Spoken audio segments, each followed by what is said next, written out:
Hello, this is Will with PebbleLang. I appreciate your interest in the site and I hope you find this tutorial useful. I'm going to start with the student side for a minute or two so that you just get an idea of what your students are going to see after they join your class. Starting with the hamburger button, we have a couple different options here. One is the To-Do tab, where they can see all of their assignments, regardless of what class. Then right here they have a list of classes. Right now they're only enrolled in one. Spanish 2, but if you had, maybe they were enrolled in Spanish 2 and German 1, that would also appear here. And they also have this enrollment option, which is how they actually enroll in your class. So after they create their account, you'll give them this code, which is visible on your class page. They enter this code and they'll be added to your class. I'm going to show you the to-do page real quick. Here they can look at all their assignments. There's 3 different sections here. You have the assigned section, the missed section, the completed section. Fairly self-explanatory. It's broken down into no due date or due date. And as you can see right now, our student has a single assignment that they need to complete. Now let's go to Spanish 2, which is their class. This has 3 sections, which is the class section, the assignments, and the vocab. Class section gives them some fun statistics on their progress in the class, so all the words they've ever done, how many they've done this month, and how many they've done this week. Also gives them basic information on the class as well. Now let's go over to vocab. All right, on the vocabulary tab, students have access to whatever content you've added to this class. In this case, I've added 1, but there could be many. The only one that I've added currently is the Spanish 2 vocab list, which when I click into it is broken up into sections. They have 3 sections right now. And they can expand that to actually look at the 2 different types of content that they can add. They can have words and phrases, which are added by you. You can see the foreign translation, the English translation. They can also listen to it. Looking at the assignment page, they have a list of their assignments. This is sorted by when it was posted to them. And they also get a little bit of a description on what is going on. So they can see how many parts they've completed, whether it's in progress, completed, or late, when it's due, if they complete it after it's due, what they got right, what they got wrong, and a percentile. Give you a short look at what the actual assignment ends up looking like. There are 5 different question types. This is just one of them, and you'll probably see a second one. So in this case, I can just answer it by building the English phrase. Her book has a green cover. I click correct. Or I click check. It says it's the right answer, and I can move on to the next one. And this one is another question type, which is specifically for words. I can select this one. Click check, say yes. Esa es una guitarra naranja hermosa. If I get it wrong, it'll say, hey, you got it wrong, and then it'll actually move it to the end of the lesson. And they'll keep getting this card until they either get it correct or they flag it saying, hey, something's wrong. So I'm going to close out of this for now. And I'll talk to you a little more later about the exact kinds of questions that you can add. Okay, so now we've entered the teacher registration form, which is pretty straightforward. You fill out your email, first name, last name, school, which is optional, a birth date, which is required to make sure that you're over 13. It's required for COPPA compliance.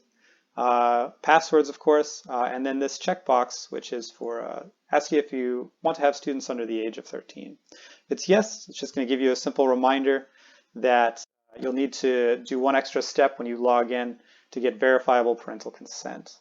And that's just, again, to make sure that we're compliant with COPPA. So now that we've logged in, the first thing we're going to see is the classes page.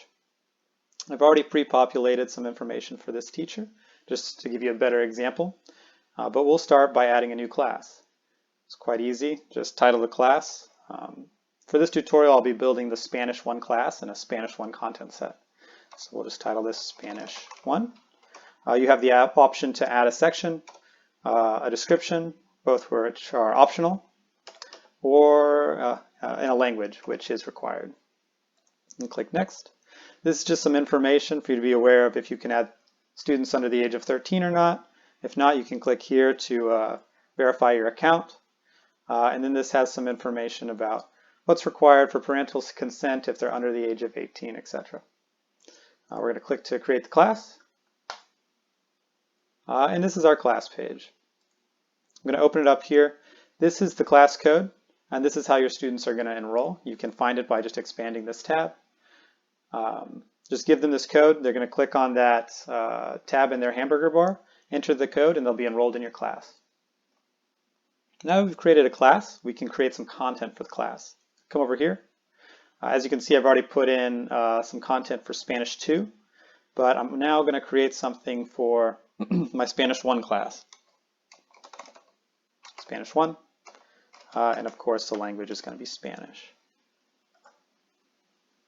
All right, so this is my vocabulary list. Typically for your classes, for each class, for each type of class, you're only going to need one. The nice part about these vocab lists is you can add them across multiple classes. So I only need to create Spanish 1 once, as far as my vocabulary list goes, and I can distribute it to all of my classes. I'm going to go in here. I'm going to start by creating my first section. We're just going to call it colors. And maybe I'll create another one. I'll call this one maybe school. And depending on your use case, you can set it up however you want. You can do this by chapter. Perhaps you're a tutor, you can do this by lesson or maybe by week. However you'd like to do it. It's really up to you. And so now we're going to open up colors. You can see there's two different types of content that we can add here. You can add words, phrases. I'm going to add some phrases, or I'm going to start with words, excuse me. Rojo, and that's red. And now you have two different options for your audio. You can either record it yourself using this button, or you can click here and it will auto-generate it for you. A lot of teachers like that. It saves a lot of time. And then we save, and now our word is added. So I'm just going to go through and I'm going to add a couple words here. Okay, and now I'm adding my last phrase here. It's done exactly the same way as words is done. Esa es una guitarra naranja hermosa. Sounds good to me. I'm going to save it, and now I have my content set, or excuse me, my vocab list. Okay, so now I'm going to go back to my classes. I'm going to go to Spanish 1, and I'm going to add my content. So here I'm just going to click Select from List. It's going to go into this content list. It's going to look at these two vocab. I'm just going to select Spanish 1. I don't need Spanish 2. Close that. Now, for Spanish 2, the nice part is if I want to add some content in here, I've already added Spanish 2. I want to have my students have access to my Spanish 1 content. I just select the Spanish 1 vocab list, and it's in there. If they go and they sign into their account, they have immediate access to it. Okay, so now that we have our class and we have our content, we're ready to look at our students. So right now I'm in Spanish 2, which I've already generated. And you can see that we have a list of students here. If you want your students, if you need to add any new students or when they sign up, once they log in, as I said before, you're just going to give them this code right here. They're going to enter it in on the tab that's in this area on their page, and they'll be automatically enrolled. You can revoke this code.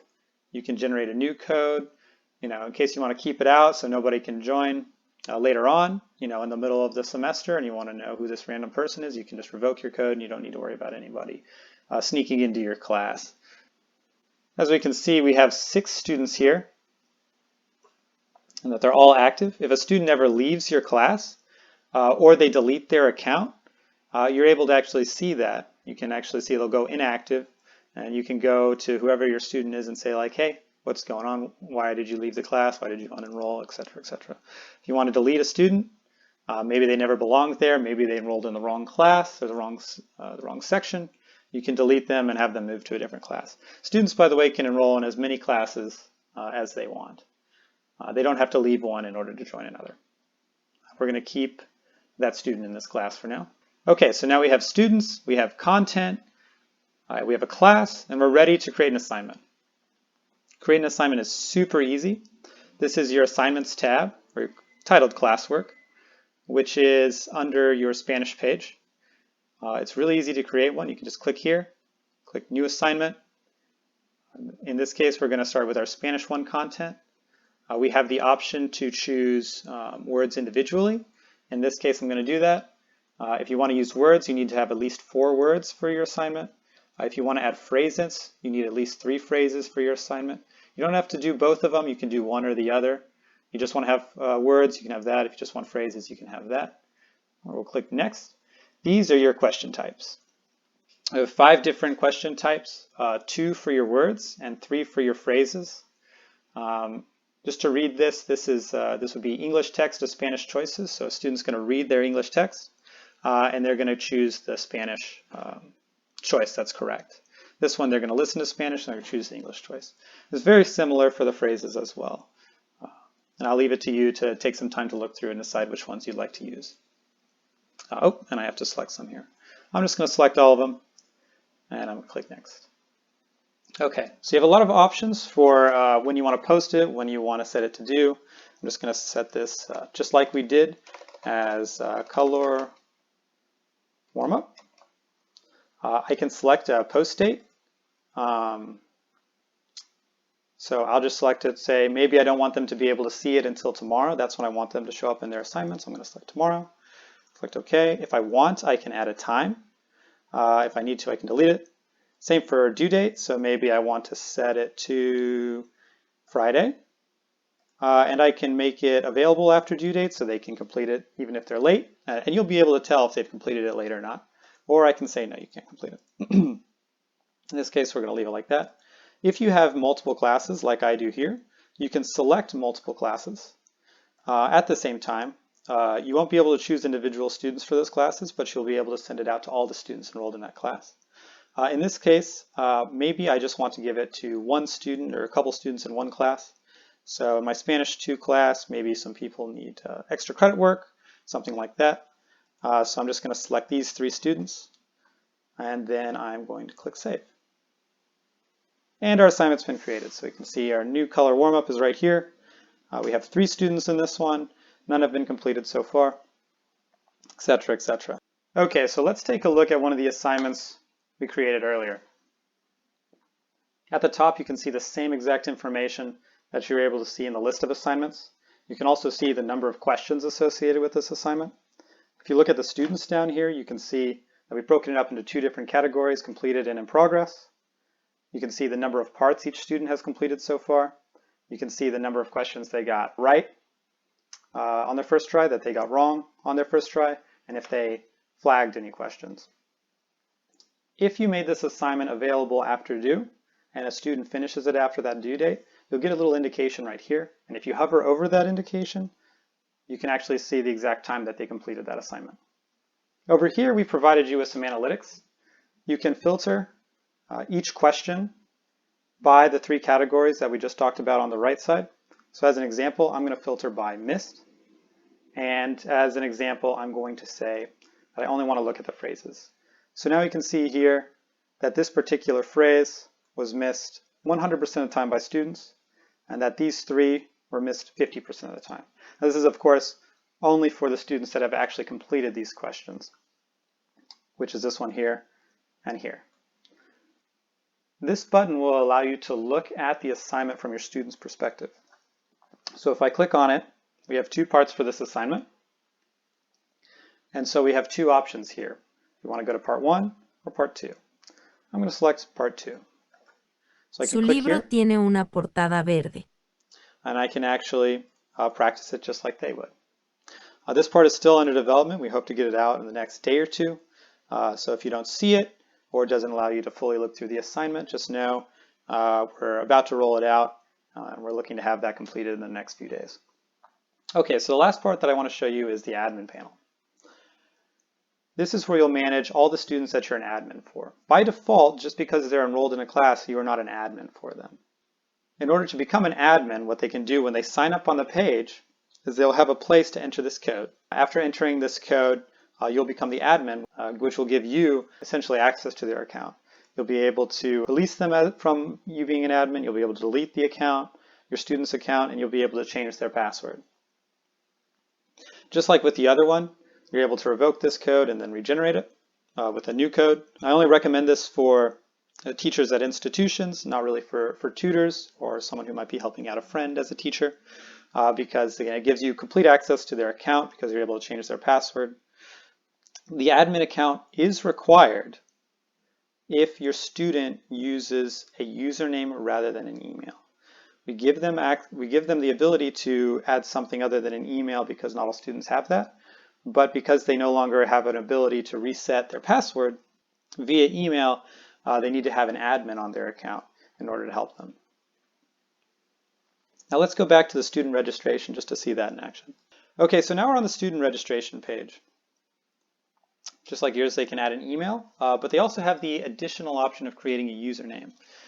This is recommended for any students that don't have access to their email account, which is particularly frequent if your students are under the age of 13. Even if they have internal access to the email, usually they can't access email from outside of your institution. So we recommend a username in that case. If your students do have access to email, we recommend them using an email because it makes it a lot easier on your life. You don't have to be an admin, and every time a student changes their password or has an issue with their password, you don't have to be the one that resets it for them. They can do it themselves. In this case, just for the example, I'm going to be the admin, or I'm going to actually enter in an admin code. Okay, so now we populated all the information. We have our admin code here, and we've added a user that's under the age of 13. We have some extra checks for users under the age of 13. The first one is they can only add an admin that's been verified on the teacher's account. If you need to be verified, you can go to your account page, click on the verification, and follow that process. It takes about 1 to 2 minutes. And then you can add students under the age of 13. Let's add the student. Also note, even if your student did add an admin code, if they entered an email address rather than a username, they will have to confirm that email. Okay, finally we've come full circle and we're ready for our student to enroll in their class. You're going to enter that code, which you can get at the top of your class page.